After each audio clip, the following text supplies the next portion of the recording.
So tell me about Somewhere Slow and what it means to you to be showing at the Brooklyn Film Festival. I'm thrilled to be here in New York and at the Brooklyn Film Festival, especially. I grew up in New York, and just as I was deciding, cool.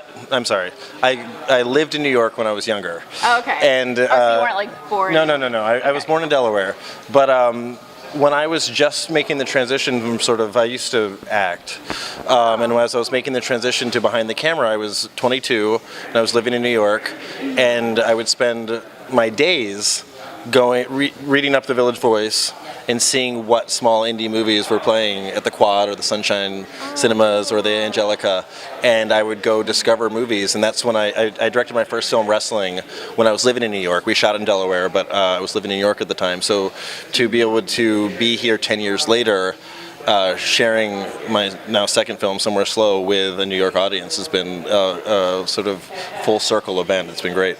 And tonight's the East Coast premiere, right? It is. It's actually the New York premiere. So we were great to we played in a first year festival in New Hampshire called the Monadnock International Film Festival, which we were invited to from Cinequest. We had our world premiere at Cinequest in San Jose in March. But this is the New York premiere. So I would say it's the real East Coast premiere. Yeah, you know.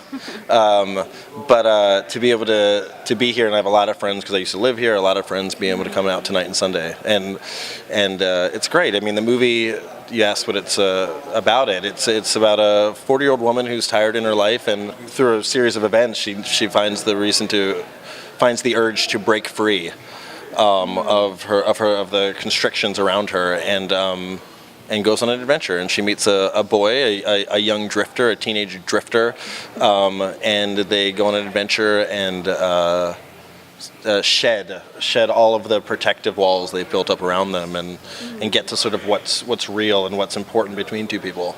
What made you want to write a story like this? I think it's a really, really, really relatable feeling to be boxed in, to feel like you have to make the right choices. I go to therapy. My therapist always talks about shoulds. I should do this. I should do this. I should do that. I should do, and I think we can.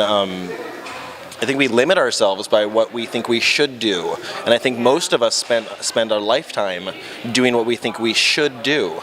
And whether you're a teenager or 20 or 30 or 40, 50, 60 years old, there's times in all of our lives when we get the idea to be like, what if I just stepped out? What if I could push pause on my life and step out and sort of get back to what's me, find me in it. And I had gone through something when I was living in New York that was similar, and every couple of years I go through something like that, and I think it's what we can do. We are much more capable of making change for ourselves than we believe we are. It's to go against the shoulds, and to go with what we want and what we feel. And that's what Anna's dealing with. Is she's married, she has a job, she is sort of stuck in this life, and she's like, but I'm not happy. Mm-hmm. You don't just accept you don't have to go on your path just because it's what you should do. Right. There was a woman at a screening we had in San Jose at Cinequest, and she came up to me and she was just like, Anna, who's Jessalyn's character, had the strength to do what I've never been able to do. This is a woman in her 60s. Oh, really? And for her to be able to recognize and relate, and who knows, maybe she's going to do something a little bit different tomorrow. And I think that's if that happens, then my work is done. Now, shifting gears a little bit, you have great actors in this, including Jessalyn. Did you envision anyone specific when you wrote this script? Did anyone really pop in your mind? I have this thing about when I write, I can see everything but the face. I get to really be open to sort of who comes into the room to audition, and who can take the material and elevate it. So Jessalyn was able to do that. Jessalyn, I've been a huge fan of her entire career, probably in my entire lifetime. So when she first showed up, and I first met her, and we actually did a reading of this in Los Angeles as we were trying to get investor interest, and she did the reading. I'd never met her before. She did the reading and blew me away. She took every sort of beat that I had put in there, and then multiplied it times 10, and she was able to, it was like watching a symphony of how she, because the character of Anna is very, like, I like to write characters who are wonderfully inconsistent, so they're not cookie cutter stereotypes. Yeah, because in real life, people are very complicated. People are complicated, and she was able to find those beats and find all of that, and it was just like, she was in the first season of Glee when we met, and and as she said, she's like, you need to find someone else to do this. You need to find someone else big, and I'm like, I don't want to do this movie with anyone but you, and I won't do it with anyone but you, if you'll have me. And then we found Graham, Patrick Martin, who plays Travis, who's her co-star, and Graham came in and did his audition. When he did his callback, it's the big fight scene, and his performance, I couldn't see the next actor immediately after. I had to go outside and sob. Wow. Because he was just able to access a certain, I don't know if you've ever been in a relationship with someone who you can tell loves you and needs you, but is pushing you away. It's almost like Old Yeller when they're like, "Get away from you! I hate you!" To the dog. It's like it's this moment that happens in your teens when you don't want any help, but you need it. And Graham was able to capture that, and he comes from a primarily comedic background, on 2.5 Men and on the Bill Engvall Show, and now he's doing a drama series for TNT called Major Crimes.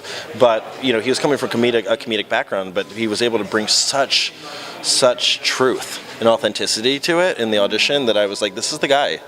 We have David Costabile, who everyone knows from Breaking Bad and Damages and Flight of the Conchords, and huge New York actor. And he and Jessalyn had worked together before, and she called him, and we sent him the script, and he said he'd love to do it. And he came in. It was a day of work. But we worked him for the entire day. Yeah. When we mean a day of work on an independent movie, we mean 24 hours. We were like feeding him a turkey sandwich just to get the final scene in. But he came in. We shot in Rhode Island, and he came in from New York to Rhode Island and did a day with us. And it was just about not finding. He plays Anna's husband, Jessalyn's husband, and we needed to find someone where the audience wouldn't be like, well, thank God she's just getting away from him. Of course. To add some complexity to it, like he's like, am I a dick? Am I a douchebag? And I'm like, no. And we talked about it, and he was like, yeah. I was like, you love her so much. Your way of loving her, she can't feel. And he was like, absolutely, that's what I was thinking. I didn't want to create something where A leads to B leads to C. So it's not just simple cause and effect, because I think we're much more complicated than that. Yeah. And when you're working in independent film, you get the opportunity to be a little bit more specific or nuanced like that. Not breaking the mold by any part, but just sort of taking something. And I like to take characters that are not really poor or really rich. I like to take the sort of normal people. My first film was about suburban kids. Suburban teenagers, and taking all the archetypes of the jock and the hot girl and this, and sort of saying, but what are we really like? So I like to take people who are like, I don't want people to say this is their life because they're poor, or this is their life because they're rich. There's that whole middle section of blue collar to upper middle class where just life is normal to us, but it's still hard. Yeah. It can still be a challenge, and it's you don't need a ton of things to happen to still feel like you need an escape.